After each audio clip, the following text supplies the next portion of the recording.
Welcome. I'm Joe Tatner, and I'm here with Glenn Trowbridge, one of the top mixed martial arts judges in the world, and he's written the book, literally, on MMA judging. So, how did you get into MMA judging, Glenn? Well, I've been involved in mixed martial arts for over 20 years Wow. as a judge and as a practitioner. I was able to earn a second-degree black belt in Shotokan Karate, and part of that process is judging people when they advance their belts. I also boxed a little bit when I was young through the police athletic leagues, and so I've been involved in the combative sports for some period of time. And how long have you been a judge?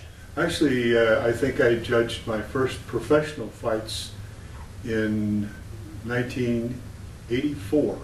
Oh, wow. So it's been a while. And you're actually, like you say, you're a practitioner. You're not just an armchair quarterback. You actually know what's going on. You've got, what are all the disciplines that you've studied? I know you had boxing, fujitsu. What all have you studied over your years? I've studied boxing, I've studied Shotokan Karate, and I've dabbled in Brazilian Jiu-Jitsu. So you actually know what you're talking about when you're watching these people and their moves.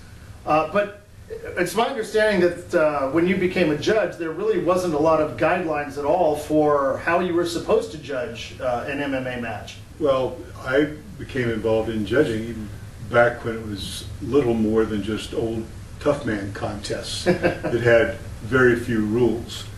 And, well, as the sport evolved, so has the judging. And that brings us to the point where some kind of a document that was necessary, a training manual, if you would, that would enable those that are not only judges, but those that want to become judges. But also, it's amazing that the number of athletes don't really understand how a fight is scored. They don't know how to win. They know tap outs, they know knockouts, but they don't know the criteria for winning a fight. So this book that you've written not only helps the judges up and coming to know what they're doing, but it helps the athletes know what is allowed, what isn't allowed. I mean, I can't imagine, a football team not knowing what a penalty is, or a basketball player not knowing what a foul is. That's basically the situation you were in, right?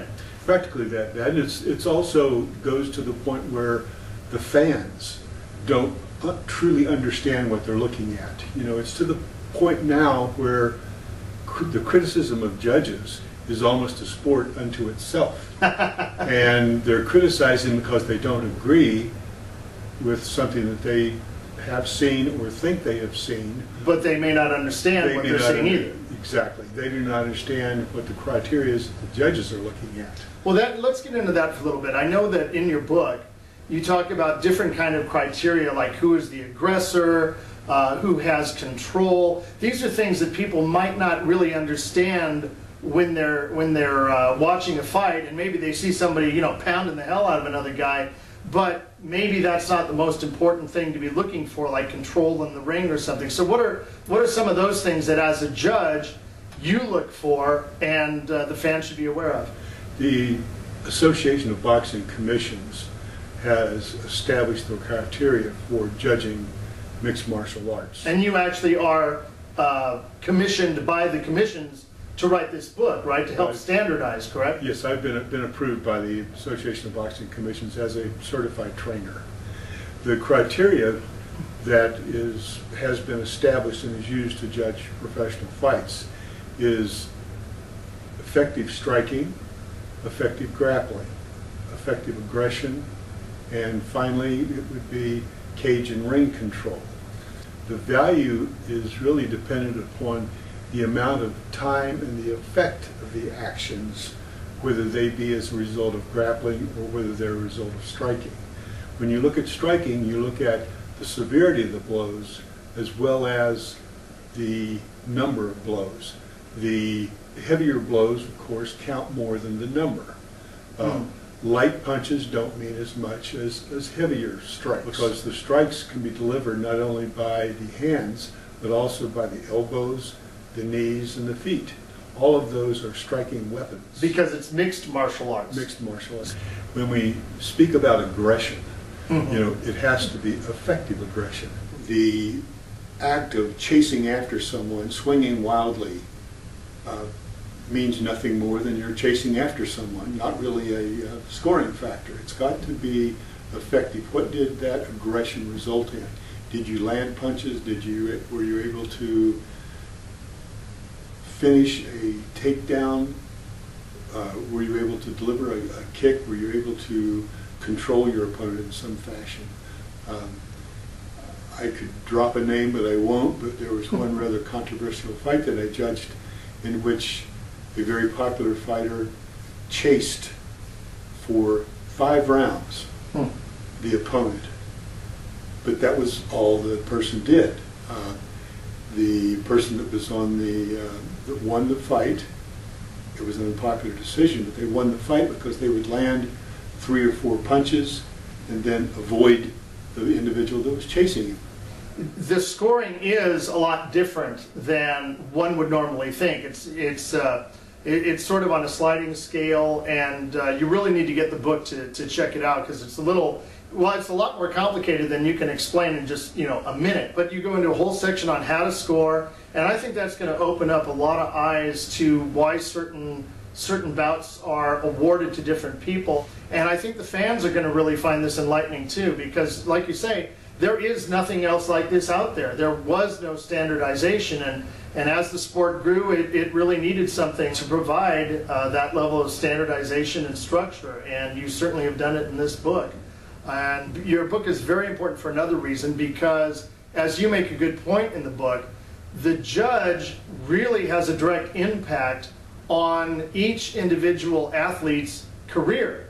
And if they get something wrong, the judge goes home, has a nice dinner, takes a shower, goes to bed, but they could have a devastating effect on that person's career because they've got professional sponsors.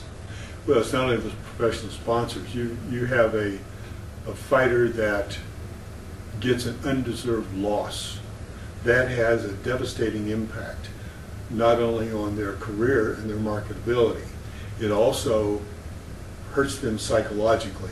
They have, in all likelihood, worked for 6 months training for this opportunity to demonstrate their skills, and then to have that effort not to be recognized, it's terrible. Basically to have a win stolen from them by an error, incompetence. An error and incompetency, or someone that gives too much emphasis to one aspect. Right. If someone comes with a background of Muay Thai, they may look at kicks as being the all-powerful weapon and totally ignore submission attempts, or someone that comes to the sport with a background in boxing or judging might give undue emphasis to punches without really considering other aspects. Is there anything else you want to add about this book? I mean, I presume it was fun yet tedious to write. It really took me probably a year to go through many rewrites, submit it to my colleagues and ask for their comments, use it as a training tool, and then as a result of the training programs I put on, I often learn as much as the students do, and I go back and modify my presentation if it wasn't clear enough. Thanks again, Glenn, for coming. I had a great time. I hope you did too. Thank you.